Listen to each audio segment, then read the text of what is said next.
जय मसीह की।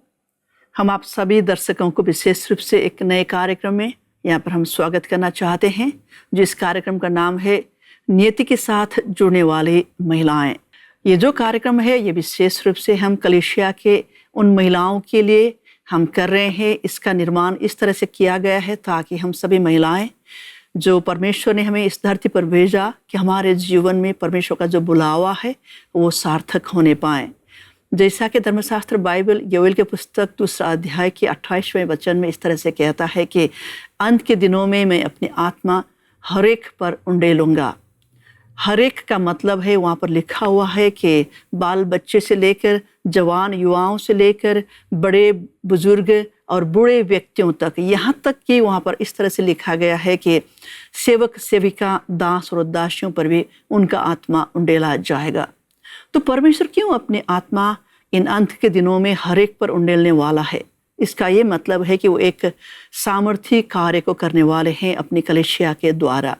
तो इसी कार्य को हम इस विशेष रूप से महिलाओं के लिए परमेश्वर किस प्रकार की बुलावा को देते हैं, किस तरह से वो उन्हें बुलाते हैं और उनकी महिमा को करने के लिए एक महान कार्य को वो सौंप देते हैं।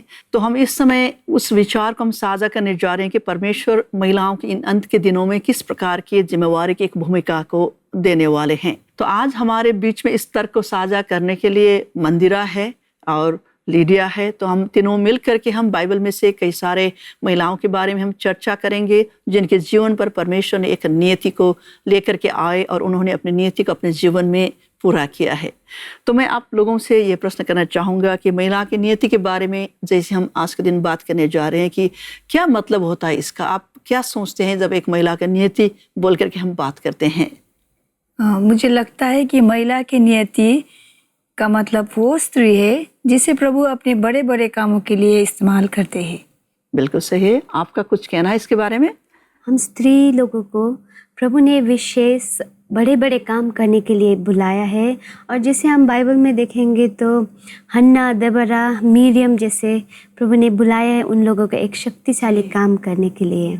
बिल्कुल सही बात है। आपने जो भी कहा है वो कुछ हद तक सही है। उसके और भी ज़्यादा मैं आपको लेकर के जाना चाहूँगा। एक अलग ही नज़रिए से हम इस बात को आज के दिन देखेंगे। इस विशेष रूप से परमेश्वर की नियति के साथ महिलाओं को बुलाते हैं बोल करके हम आज के दिन भजन संहिता के 68वें अध्याय के 11वें वचन को हम पढ़ने वाले हैं, जहाँ पर हम महिलाओं के लिए परमेश्वर का क्या वचन है, क्या उनकी नियति है, उसके बारे में हम देखते हैं। तो यहाँ पर इस तरह से लिखा गया है, प्रभु आज्ञा देता है तब शुभ समाचार सुनाने वालियों की बड़ी सेना हो जाती है। तो इसका क्या अर्थ हो सकता है? मुझे लगता है कि ये एक ऐसी स्त्री के प्रभु एक ऐसी स्त्री के बारे में बात कर रहे हैं जो परमेश्वर की आज्ञा को पालन करके आगे बढ़ते हैं। अच्छा, जब प्रभु आज्ञा देते हैं तो तब वो आज्ञा को स्त्री पालन करती है। तो अगर हम इस वचन को देखते तो यहाँ पर एक गौर करने वाली एक बात ये है कि वहाँ पर स्त्रियों शब्द का प्रयोग नहीं हुआ है। जो हमारा हिंदी का वर्जन है उसमें स्त्रियों शब्द का प्रयोग नहीं हुआ है, मगर वहाँ पर एक ऐसा शब्द है जो शब्द हमको स्त्रीलिंग दिया गया है, जिसके बाद हमें पता चलता है कि स्त्री के लिए कहा गया है। जैसे कि शुभ समाचार सुनाने वालियों की, तो सुनाने वालियों का मतलब तो स्त्री होगा ना, वो तो पुरुष तो होगा ही नहीं। तो मतलब परमेश्वर एक ऐसी सेना को वो तैयार करने जा रहे हैं, एक ऐसी झुंड को वो तैयार करने जा रहे हैं जो मात्र स्त्रियों का हो। तो मेरे ख्याल से अंग्रेजी में स्पष्ट रूप से ये बारे में लिखा गया होगा। शायद स्त्री, यहाँ पर जो स्त्री का शब्द है, स्त्रियों जो शब्द है वो अंग्रेजी में स्पष्ट रूप से लिखा गया होगा। आप उसे पढ़ना चाहेंगे अगर आपके पास अंग्रेजी वर्जन का कोई बाइबल हो तो? जी हाँ, मैं अभी न्यू अमेरिकन स्टैंडर्ड वर्जन से पढ़ रही हूँ। ठीक है। The Lord gives the command, The women who proclaim the good tidings are a great host. यहाँ पर हम लोग क्या देख पाते हैं कि यहाँ पर स्त्रियां स्पष्ट रूप से लिखी गई। तो इसका मतलब है कि परमेश्वर इन अंत के दिनों में एक ऐसी स्त्रियों का एक बड़ा सा सेना को वो तैयार करने जा रहे हैं। तो उस बड़ा सा सेना का मतलब है हम सभी को उसके लिए तैयार होना है ना? तो आप क्या कहना चाहते हैं इसके बारे में? मुझे लगता है परमेश्वर एक दिन बड़ा सा एक स्त्रियों की सेना को खड़ा करने वाले हैं, और वो कब और कहाँ मुझे भी पता नहीं। अच्छा, तो आपको कुछ कहना है इसके बारे में? जी, मैंने ये वर्स तो पढ़ा था, लेकिन मैंने अभी तक इस पर मेडिटेट नहीं किया था। लेकिन अभी मैं सोच रही हूँ कि ये तो बहुत ही अच्छा बाइबल वर्स है हम स्त्रियों के लिए। तो चलिए हम आज के दिन बाइबल में से इस एक घटना को हम पढ़ने जा रहे हैं, जहाँ पर हम एक साधारण सी स्त्री को परमेश्वर ने अपने महिमा के लिए किस तरह से उनका उपयोग किया, उनके बारे में हम चर्चा करेंगे। हम बाइबल में से न्यायों की पुस्तक को हम खोल लेते हैं। न्यायों की पुस्तक की 4 अध्याय वहाँ पर लिखा गया है। ये सभी का जाना पहचाना हुआ बाइबल का वचन है। तो यहाँ पर हम 4 अध्याय का पहला 3 वचन को हम पढ़ने जा रहे हैं बाइबल में से। जब एहूद मर गया तब इजरायलियों ने फिर यहोवा की दृष्टि में बुरा किया, इसलिए यहोवा ने उनको हासोर में विराजने वाले कनान के राजा याबीन के अधीन कर दिया, जिनका सेनापति सिसरा था, जो अन्य जातियों के हरोसेत का निवासी था। तब इजरायलियों ने यहोवा की दुहाई दी, क्योंकि सिसरा के पास लोहे के 900 रथ थे और वह इजरायलियों पर 20 साल तक बड़ा अंधेर करता रहा। अगर हम ध्यानपूर्वक इस वचन को इस समय यहाँ पर देखते हैं तो यहाँ पर एक परिस्थिति, एक स्थिति ऐसा दिखाई देता है कि यहोशू के जाने के बाद यहाँ पर हम क्या देखते हैं कि इजरायलियों में धीरे धीरे पाप पनपने लगा, पाप बढ़ने लगा। जैसे यहोशू के समय में था, यहोशू उनको बहुत प्रभु के परमेश्वर के बारे में बताते थे, उनको अगुवाई करते थे कि उनको किस तरह से पाप में नहीं गिरना है, पाप में नहीं पड़ना है, एक सामर्थ्य परमेश्वर के लिए एक जीवन को जीना है। लेकिन उनके जीवन के बाद हम धीरे धीरे इजरायलियों को परमेश्वर की ओर का जो प्रेम था, उनका पहला प्यार, वो उसको भूल करके धीरे धीरे पीछे की ओर लौटने की कार्य को हम देख पाते हैं। और यहाँ पर यह भी लिखा गया है कि परमेश्वर की दृष्टि में जो भी बुरा कार्य था वो लोग करने लगे, पाप इजरायलियों में पनपने लगा। तो धीरे धीरे ये पाप का जो भी आंकड़ा है वो बढ़ता ही चला गया, क्योंकि बाइबल ये बताता है कि परमेश्वर एकदम से क्रोधित नहीं होते। वो जब हमारा पाप का घड़ा धीरे धीरे भरने लगता है तब वो क्रोधित हो जाते हैं। तो उन्होंने बहुत ही बुरा करना आरंभ किया। ये लोग भूल चुके थे कि हमें परमेश्वर ने मिस्र से एक अलग ही जाति बना करके वो लेकर के आए। तब परमेश्वर ने उनके पापों को देख करके, उनके जो पीछे जाने वाली स्थिति को देख करके, दूसरा पद ये कहता है कि कनान का राजा याबीन के अधीन कर दिया। और याबीन राजा के सबसे बड़ा भयानक एक जो सेनापति था उसका नाम था सिसरा। वो बहुत ही भयानक था। शायद मुझे लगता है कि वो शायद फिजिकली भी, उसका शरीर का जो भी डेल डोल और आकार था वो भी बहुत बड़ा होगा, इसलिए सब लोग उसे घबराते थे। और उसके पास लोहे के 900 रथ थे। और वचन ये कहता है 3 पद में कि 20 साल तक, करीब 20 साल से भी ज़्यादा वो इजरायलियों पर वो अंधेर करता रहा। अंधेर करता रहा का मतलब है उन पर अत्याचार करता रहा, अन्याय करता रहा। और उनके ऊपर इतना अत्याचार वो करने लगा कि इजरायली क्या करने लगे, परमेश्वर को फिर पुकारने लगे, वो रोने लगे, उनके दुहाई देने लगे, कहने लगे कि हमने गलती किया है, हमने पाप किया, हमें इस कनानी राजा के जो भी सेनापति उससे हमें छुटकारा दे दे। तो इस तरह से यहाँ पर कहा गया कि आप लोगों ने ये पाठ को पहले भी कभी पढ़ा है? जी बिल्कुल, हमने ये पढ़ा है, लेकिन गहराइयों पे हम नहीं गए थे। अच्छा ठीक है, ये बहुत ही अचंभित करने वाली एक घटना है यहाँ पर। हम इसके बाद आज के दिन आप सभी लोगों को फिर हम दूसरा इसी अध्याय के हम दूसरा वचन की ओर ले जाना चाहते हैं। अगर आप यहाँ पर पढ़ेंगे 15वां वचन से हम यहाँ पर फिर और एक घटना को देखते हैं। तो इन बिटवीन, यहाँ पर इन बीच में क्या हो गया कि जैसे इजरायली लोग प्रभु परमेश्वर को पुकारने लगे, उनको प्रार्थना करने लगे, तो प्रभु परमेश्वर ने उन पर तरस खाई और उन्होंने अपने एक नबिया को भेजा। उनके एक नबिया को, दबोरा नामक जो नबिया थी, उनको संदेश दिया, भविष्यवाणी दी कि मैं अपने सामर्थ्य को भेजूंगा और तुम लोगों को मैं छुटकारा दूंगा, तुम एक आदमी को तैयार रखो। तो उसके बाद हम वहाँ पर क्या देख पाते हैं कि वो आदमी जो है, जिनको परमेश्वर ने युद्ध के लिए भेजा, उन्होंने नबिया को भी अपने साथ चलने को कहा। हम लोग पूरा विवरण नहीं देखेंगे, हमारे पास इतना ज़्यादा समय नहीं होगा। तो हम क्या देखते हैं कि वो युद्ध अब आरंभ हुआ अथवा युद्ध के लिए पूरी स्थिति एकदम से तैयार होने लगे। तब यहाँ 15 पद पर अगर आप देख लोगे तो वहाँ पर एक बहुत ही इंटरेस्टिंग यहाँ पर बात की गई है। 15वां वचन इस तरह से कहता है, तब यहोवा ने सारे रथों वरन सारी सेना समेत सिसरा को तलवार से बाराक के सामने घबरा दिया और सिसरा रथ पर से उतर के पांव पांव भाग चला। और बाराक ने अन्य जातियों के हरोसेत तक रथों और सेना का पीछा किया और तलवार से सिसरा के सारी सेना नष्ट की गई और एक भी मनुष्य न बचा। यहाँ पर हम एक बड़ा ही अद्भुत कार्य को देखते हैं। जो सिसरा इतना भयानक अत्याचारी था, जिसके पास इतना 900 से भी ज़्यादा वो लोहे के रथ थे और वो इतना देखने में इतना दानों के समान लगता था और उनका बहुत बड़ी सेना थी, कोई साधारण सी सेना नहीं थी। तो इजरायलियों की जो भी सेना थी वो तो उनके सामने बहुत ही दीनहीन दिखाई देते थे।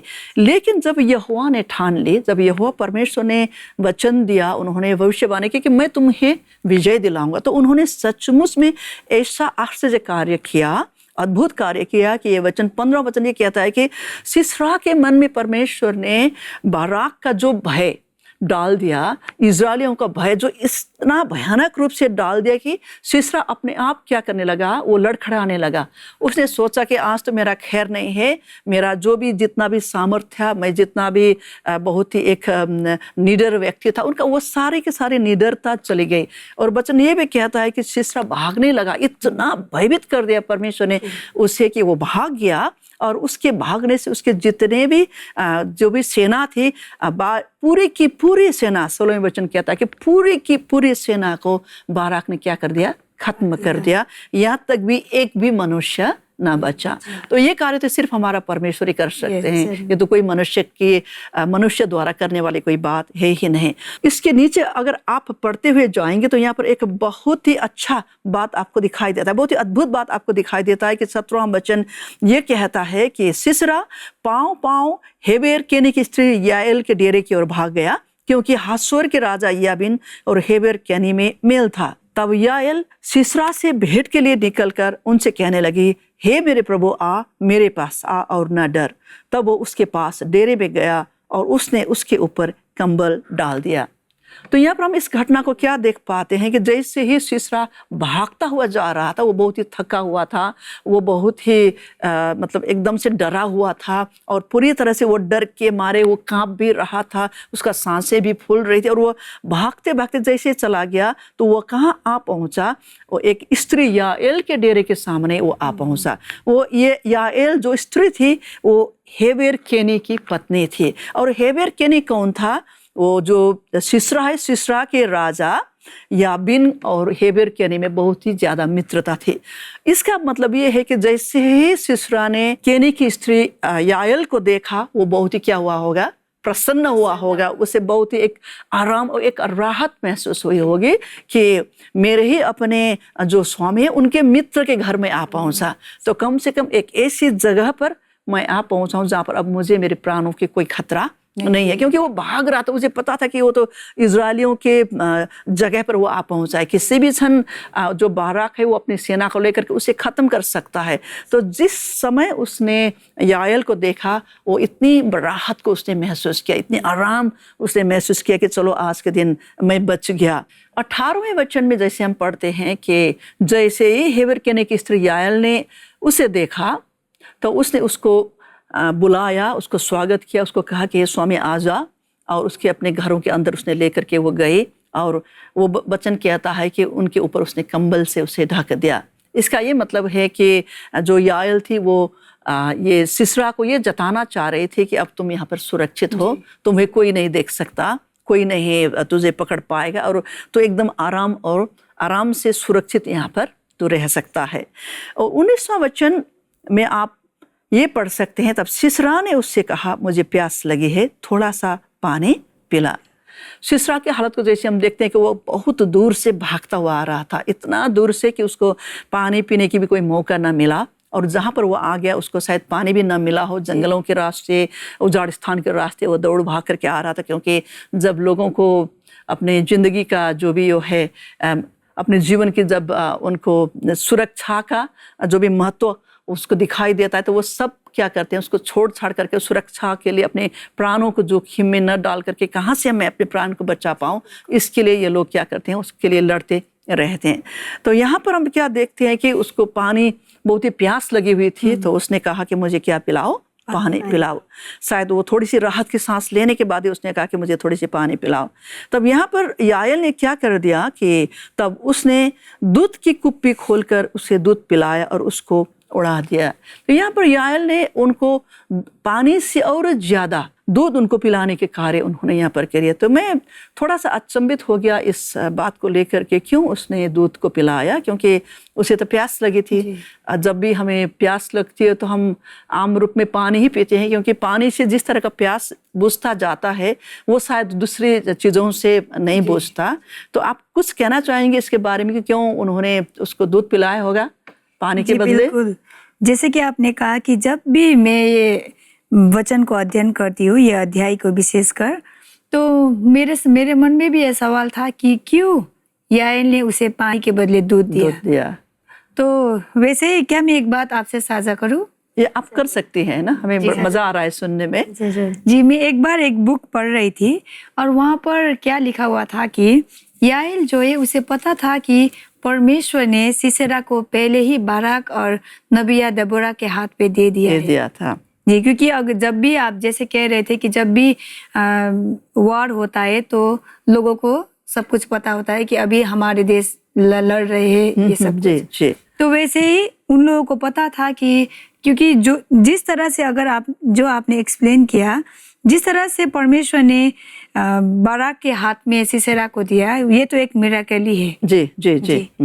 तो उसे पता था कि सीसेरा अब नहीं बच पाएगा, क्योंकि परमेश्वर ने पहले ही उसे बाराक के हाथ में दे दिया था। तो इसीलिए जब सीसेरा ने पानी मांगा तो याएल ने उसे दूध दिया, क्योंकि जब भी हम पढ़ते हैं और हमारे बुजुर्ग भी कहते हैं कि रात को सोने से पहले दूध पियो ताकि अच्छे से नींद आ सके। हाँ, ये बहुत ही समझने वाली, सोचने वाली बात है, क्योंकि हम लोग शाम को या रात को जब सोने से पहले हम घरों में दूध पीते हैं ना, हमारी माँ भी कहा करती थी कि रातों में दूध पी लो। जी हाँ। तो उसे पता था, वो बहुत ही बुद्धिमानी लड़की थी और उसे पता था कि अगर मैं इसे दूध दूं तो ये अच्छे से सो पाएगा, क्योंकि वो पहले से ही क्योंकि वो पहले से बहुत रास्ते चल के आया था, बहुत ही थका हुआ था वो।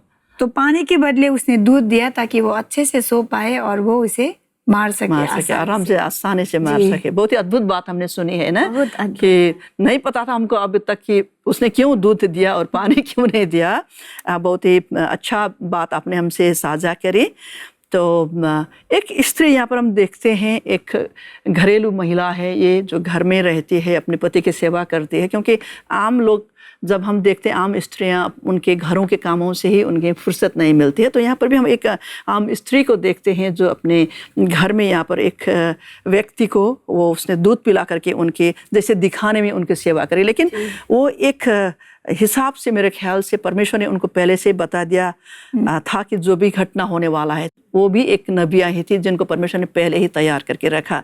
तो उससे आगे अगर हम जाएंगे पढ़ते हुए तो 20 पद में उसे ऐसे कहा गया है कि 20 पद में इस तरह से लिखा गया है, तब उसने उससे कहा, डेरे के द्वार पर खड़ी रह और यदि कोई आकर तुझसे पूछे यहाँ कोई पुरुष है तब कहना कोई भी नहीं। इसके बाद हेबेर की स्त्री याएल ने डेरे की एक खूंटी ली और अपने हाथ में एक हथौड़ा भी लिया और दबे पांव उसके पास जाकर खूंटी को उसकी कनपट्टी में ऐसा ठोक दिया कि खूंटी पार होकर भूमि में धंस गई, और वह तो थका था ही, इसलिए गहरी नींद में सो रहा था, अतः वो मर गया।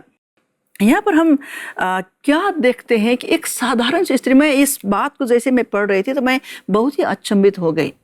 एक आम स्त्री एक ऐसा कार्य कैसे कर सकती है, क्योंकि जिस प्रकार से ये जो सीसेरा है उसके बारे में कहा गया है कि वो तो बहुत ही दिखने में भी बहुत ही भयानक व्यक्तित्व था, ऐसा दिखने में भी बहुत ही बड़ा, बहुत ही भयानक, उसका डिल डोल ऐसे देखने से भी कभी कभी हमें लगता है कि किसी को भी देख करके कभी हम घबरा जाते हैं, हमारे बच्चे भी कभी कभी घबरा जाते हैं, इतना बड़ा आदमी, इतना बड़ा डिल डोल, इतना ताकतवर।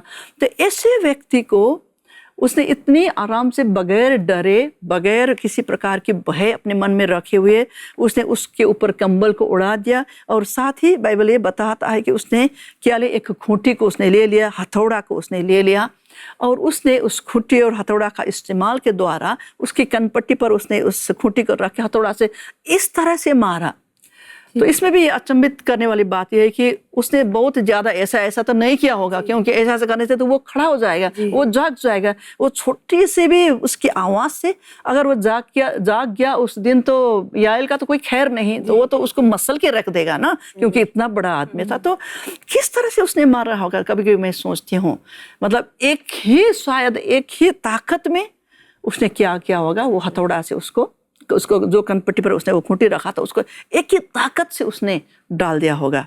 तो इसीलिए बाइबल ये बताता है कि वो तो जो भी जिस तरह से याएल ने उसकी कनपट्टी पर ये खूंटी को रख करके हथौड़ा से मारा, वो मेरे ख्याल से एक ही वार में था और वो बहुत ही शक्तिशाली वार था, क्योंकि उसको पता है कि अगर वो देर करें या इधर उधर करें या कहीं गलत जगह पर लगे जिसके कारण वो खड़ा हो सके या उसको पता चले, तो फिर उसकी कोई खैर नहीं था। लेकिन जिस तरह से उन्होंने ये कार्य किया है, बाइबल ये बताता है कि उसका जो भी खूंटी था वो खूंटी तो इधर से दूसरी ओर से निकल करके भी वो जमीन के ऊपर धंस गया, जमीन में धंस गया, ऐसा लिखा गया। इसका मतलब है उसका वार बहुत ही शक्तिशाली था, बहुत ही सामर्थ्य था। तो किस तरह से एक स्त्री ने ये किया, आप क्या कहना चाहते हैं इसके बारे में? ये सुनने के बाद तो मुझे वही प्रश्न मेरे दिमाग में आते हैं कि कैसे याएल ने इतने हिम्मत जुटाए होंगे ये सब करने के लिए, है ना। हम भी जब सोचते हैं तो ये बहुत ही अचंभित ही लगता है। और मुझे लगता है कि प्रभु परमेश्वर ने उसको पहले से बता दिया, तो उसमें वो इतना विश्वास था कि प्रभु परमेश्वर ने निश्चय ही इस व्यक्ति को हमारे हाथों में दे ही दिया है, तो इसको मारने में मुझे कोई कठिनाई महसूस नहीं होगी। तो प्रभु के जो भी शक्ति था, उनके शक्ति के ऊपर वो निर्भर थे। उसे ये पता था कि जब परमेश्वर कहते हैं तो वो निश्चय ही करेंगे। तो इसे विश्वास के साथ, इसे परमेश्वर के ऊपर के एक भरोसा के साथ, एक साधारण सी घरेलू महिला जो है उसने परमेश्वर के लिए एक बड़ा कार्य, उन्होंने महान कार्य को किया। तो इसीलिए परमेश्वर ने उन्हें बहुत ही बहादुर, निर्भयी, साहसी और निडर स्त्री होने के लिए परमेश्वर ने उनको नियुक्त किया था, ताकि इज़राइल के इतिहास में एक सामर्थ्य कार्य को होने पाए। तो इस कार्य से हम इस जो भी घटनाएं आज के दिन हमें याएल के जीवन में हमने पढ़ा, यहाँ से हम यही सीखते हैं कि परमेश्वर एक साधारण सी घरेलू महिलाओं के लिए भी एक नियति को वो देते हैं। हम सभी लोग को परमेश्वर एक नियति के साथ क्या करते हैं, उनको बुलाते हैं। तो हमें उन नियति को पकड़ना होगा, ढूंढना होगा कि परमेश्वर ने हमें किस कार्य के लिए बुलाया है, और जैसे हम वो कार्य करेंगे परमेश्वर हमें क्या करेंगे, आशीषित करेंगे। तो चलिए क्या हम प्रार्थना करें, छोटी सी प्रार्थना हमें दर्शकों के लिए हमें करना चाहिए। प्रार्थना करके आज के इस कार्यक्रम को समाप्त करते हैं, ठीक है। सर्वशक्तिमान परमेश्वर पिता, हम इस समय हमारे प्रिय दर्शकों को आपके पवित्र चरण में समर्पित करते हैं। जितने भी महिलाएं, कलीसिया के माता और बहनें प्रभु इस कार्यक्रम को देख रहे हैं, जैसे कि हमने आज के दिन इस कार्यक्रम के द्वारा प्रभु आपके सामर्थ्य को याएल के जीवन में देखा, और कैसे हमने देखा कि प्रभु परमेश्वर आपने एक घरेलू महिला को प्रभु, जिन्होंने कभी बड़े बड़े कार्य उससे पहले कभी नहीं किया था, या उसके बाद भी उनके नाम कहीं पर भी प्रभु आता हो हमें दिखाई नहीं दिया है। प्रभु परमेश्वर एक गुमनाम स्त्री, हम जानते हैं प्रभु परमेश्वर के बाद में जैसे हम पढ़ते हैं उस घटना के बाद वहाँ पर इजरायलियों ने, उन्होंने बाराक के बारे में उन्होंने प्रशंसा की बातें कहीं, दबोरा के बारे में उन्होंने प्रशंसा के गान उन्होंने गाए, लेकिन याएल के बारे में किसी को भी नहीं पता है। फिर भी प्रभु परमेश्वर आप ऐसे गुमनाम स्त्री को आपने अपनी महिमा के लिए, अपने राज्य की वृद्धि के लिए प्रभु आपने प्रयोग किया। हम आपको धन्यवाद देते हैं। जितने भी हमारे प्रिय दर्शक महिलाएं इस समय प्रभु कलीसिया के माँ बहनें इस कार्यक्रम को देख रहे हैं, प्रभु आप भी उनको इसी कार्य के लिए बुला रहे हैं। हर एक के जीवन में प्रभु परमेश्वर आपने उनकी नियति को प्रभु परमेश्वर आपने रखा है। आपका वचन ये बताता है कि आपने वैसे हमें इस धरती पर नहीं भेजा, लेकिन हमें हर एक के लिए एक नियति को देकर के आपने भेजा है। वचन 139वां वचन हमें यही कहता है। प्रभु हम आपसे ये प्रार्थना करते हैं आज के दिन हर एक बहनों को, हर एक माताओं को प्रभु परमेश्वर अपनी नियति को पकड़ने के लिए, अपनी नियति से जुड़ जाने के लिए हे पवित्र आत्मा आप उन्हें मदद करें। इन सभी प्रार्थनाओं को हम हमें प्यार करने वाले हमारे प्रिय जीवित यीशु मसीह के पवित्र नाम के द्वारा हम मांगते हैं, आमीन। हम अपने संपूर्ण प्रिय दर्शकों को, विशेष रूप से महिलाओं को हम धन्यवाद देना चाहते हैं जिन्होंने इस कार्यक्रम को इस समय देखा है। हम विशेष रूप से आपसे इस कार्यक्रम की प्रतिक्रिया हम जानना चाहते हैं, फीडबैक को जानना चाहते हैं। ये कार्यक्रम किस तरह से आपके लिए आशीषित हुआ है, आप हमें जानकारी दे सकते हैं। इस समय जो भी ईमेल का आईडी आपको स्क्रीन पर दिखाई दे रहा है, आप उसमें हमसे संपर्क कर सकते हैं। आपकी अगर कोई प्रार्थना का निवेदन हो तो भी आप उसमें लिख करके हमें भेज सकते हैं। तो ठीक है, चलिए हम अगले हफ्ते फिर इसी कार्यक्रम के साथ आपस में और लोगों के साथ हम फिर एक बार मिलेंगे। जय मसीह के। If you are blessed by this program, please send your testimonies and feedback to Jesus Ministries, number 110 Old GNT Road, Karanodai, Chennai 600067, Tamil Nadu, India। अगर आप इस कार्यक्रम से आशीषित हैं तो अपनी गवाही और विचार हमें इस पते पर भेजिए। जीसस मिनिस्ट्रीज, संख्या 110, पुरानी GNT रोड, कारानोडई, चेन्नई 600067, तमिलनाडु, भारत।